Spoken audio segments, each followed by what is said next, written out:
கொஞ்சம் ஜாக்கிரதை பேசுங்க. நான் ஒரு தேசியவாதி, அதனாலதான் அப்படி போறேன். ஊருக்குள்ள கொடி ஏத்துறாங்கல்ல. கொடியா? ஓ, அந்த கொடியா? கொடி ஏத்துற இடத்துல ஒரு குள்ளர் இருக்கு, என்னடா வேலை? அங்க மிட்டாய் கொடுப்பாங்களே. முட்டாயா? சார், ஏன் சார் கேவலப்படுத்துறீங்க? இந்த நாட்டை கேவலப்படுத்துறது நீங்களா நானாடா? ஏதோ முதல்ல சுதந்திரம் வாங்கின அன்னைக்கு கொடி ஏத்தி முட்டாய் கொடுத்தாங்க, வாங்கி தின்னீங்க, ஓகே. அதுக்கப்புறம் வருஷம் அவங்களும் முட்டாய் கொடுத்துட்டே இருக்கிறாங்க, நீங்களும் வாங்கி தின்னுட்டே இருக்கிறீங்க. பாத்துக்கவே மாட்டீங்களா? ஒரு ஜிலேபி மைசூர் பாக்கு ரேஞ்சுக்காவது நாட்டை வளர்த்துடுங்கப்பா. நாங்க என்ன திங்க மாட்டேன் சொன்னோம், அவங்க கொடுத்தா தானே. டேய், நம்ம பாட்ட முப்பாட்ட வெள்ளக்காரன் கொடியை இறக்கிட்டு நம்ம கொடியை ஏத்துறதுக்கு உசிரியே கொடுத்தாங்க.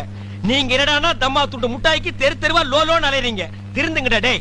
ஐயா, இவ்வளவு நாளா மூடி கிடந்த அறிவு கண்ணை நீங்க திறந்துட்டீங்கயா. உன் கண்ணனை துருப்பிடிச்ச இரும்பு பெட்டியா பீரோவா நான் திறக்கிறதுக்கு? இப்ப இருந்து இந்த நிமிஷத்துல இருந்து எனக்கு தேசிய உணர்வு வந்துருச்சியா. இப்போ ஒரு நிமிஷம்